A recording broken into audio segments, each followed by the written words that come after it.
Mucho gusto, mi nombre es Jacqueline Esmeralda Valladares de Sánchez. En esta ocasión abordaremos el tema de los efectos de las obligaciones. Para comenzar a hablar de ello es importante definir qué son los efectos de las obligaciones.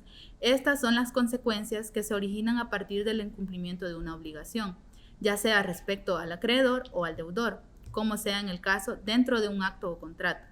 Cada tipo de obligación tiene su distinto tipo de efecto. Un ejemplo de ello lo podemos mencionar dentro de las obligaciones naturales. Un efecto en esta podría ser que se le autoriza al acreedor que éste retenga lo que se le ha dado o pagado en razón de ello. En nuestro Código Civil lo encontramos regulado los efectos de las obligaciones en los artículos 1406 al 1430, mientras que en el Código Civil mexicano lo encontramos desde los artículos 2062 al 2111. Un segundo tema a abordar dentro de los efectos de las obligaciones es el correspondiente a los derechos auxiliares del acreedor.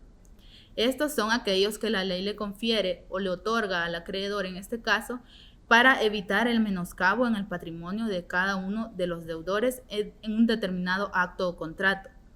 El fin de estos es lograr que la obligación dentro del acto o contrato se cumpla y de tal manera que no afecte ni al acreedor ni al deudor. Dentro de ellos podemos mencionar el caso de la retención legal de aquello que se le ha dado o pagado al acreedor. Esto, por ejemplo, cuando se le ha pagado determinada cosa, pero la ley le confiere, le otorga el derecho de que ésta lo pueda conservar mientras que el deudor termina de cancelar la deuda. Otro a mencionar también es el que hace referencia a la sustitución del acreedor o la llamada subrogatoria o acción indirecta. En esta, por un ejemplo de ello podría ser que en un dado caso el sujeto A es acreedor de B. Entonces, B, al mismo tiempo que es deudor, realiza, por decirlo así, actos de arrendamiento de un inmueble. Pero este último no recoge las rentas de dicho inmueble, por lo cual la ley le otorga la capacidad de poder cobrar dichas rentas al acreedor, en este caso que es A. Y un ejemplo de los últimos derechos, de los derechos auxiliares del acreedor, sería el caso de la prohibición de realizar diversos actos o contratos sobre determinados bienes o la retención de aquellos bienes que se consideran dentro de la obligación. Un ejemplo de ello es que A es acreedor de B, pero B, ante el incumplimiento de la obligación, este tiene un vehículo, por lo cual este derecho le confiere al acreedor la capacidad de poder prohibirle a B que realice, por ejemplo, una compra-venta sobre su vehículo. El tercer tema a abordar es el referente al de la prisión por deudas. Este es un tema que en diversas acciones o diversas fases de nuestra vida nos puede llevar a pensarnos que si es o no permitido. Y es importante aclarar que según nuestro ordenamiento jurídico, en nuestra norma principal, en nuestra norma fundamental, que es la Constitución, lo prohíbe, por lo cual se considera que la prisión por deudas en El Salvador no se considera permitida. Lo que sí está permitido según nuestro ordenamiento es la sanción con una pena de prisión a los casos de fraude.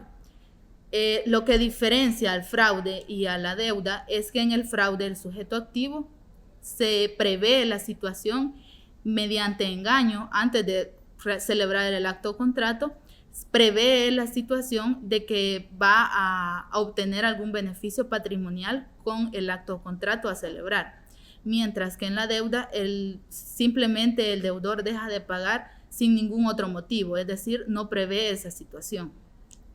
El cuarto tema es el referente a la ejecución forzosa. Este se encuentra regulado en el artículo 2147 de nuestro Código Civil, en el cual nos dice que este es el último medio a seguir por parte del acreedor en este caso para que se cumpla la obligación que le corresponde. Esta se va a hacer mediante juez, Por lo tanto, debe de acudir a un juez según su jurisdicción para que éste resuelva y declare ejecutar la sentencia que previamente se había declarado para que el cumplimiento de la obligación por fin se dé. Un quinto tema es sobre la indemnización de daños y perjuicios. En esta hace referencia a aquellos daños sucedidos o que son realizados por parte del acreedor o el deudor, según el caso, pero lo mayormente que se ve dentro del ordenamiento jurídico o en la vida cotidiana de nuestro ordenamiento es que se dé por parte del deudor hacia el acreedor. En estos casos vemos distintos temas dentro de la indemnización, dentro de los cuales están lo que respecta a la moratoria y la compensatoria. ¿Qué es la moratoria?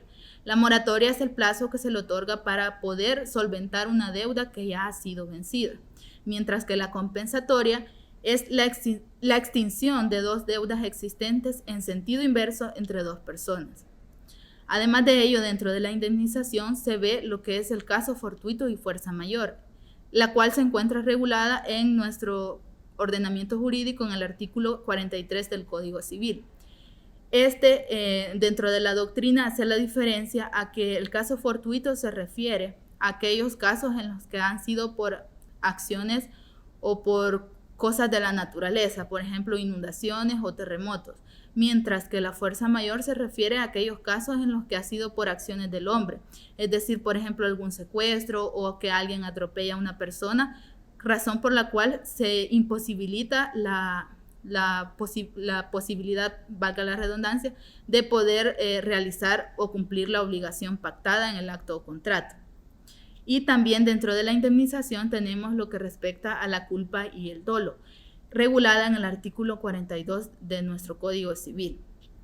Además, hagamos nuevamente mención sobre lo que es la moratoria. Este es un tema muy importante de conocerlo dentro del tema de los efectos de las obligaciones, ya que determinará según en cuánto ha sido el plazo en el cual ha dejado de cumplir la obligación el sujeto o el deudor en este caso hacia el acreedor, por lo cual se determinará cuál ha sido el pago o el plazo, por decirlo así, que se tendrá para poder solventar esa deuda que ya ha sido vencida, pero que pese a eso las leyes le otorgan la capacidad al deudor de poderlas cancelar.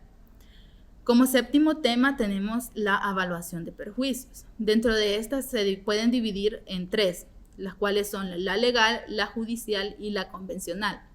La legal hace mención o se utiliza más que todo hacia la moratoria que anteriormente se las definimos, que es el plazo que se le otorga al deudor para poder solventar una deuda ya vencida. Mientras que la judicial es la que se realiza obviamente vía judicial, en la que se acude a un juez para que éste nos pueda evaluar los perjuicios obtenidos dentro del incumplimiento de una obligación para que estos sean solventados.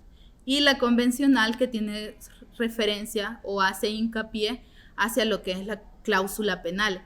La cláusula penal se utiliza o sirve, por decirlo así, para tener como un resguardo por parte del acreedor, que si por parte del deudor no se cumplen determinadas obligaciones dentro del acto o contrato, él tiene entonces un resguardo, un respaldo que él puede usar después en caso de que no se dé el cumplimiento de la obligación.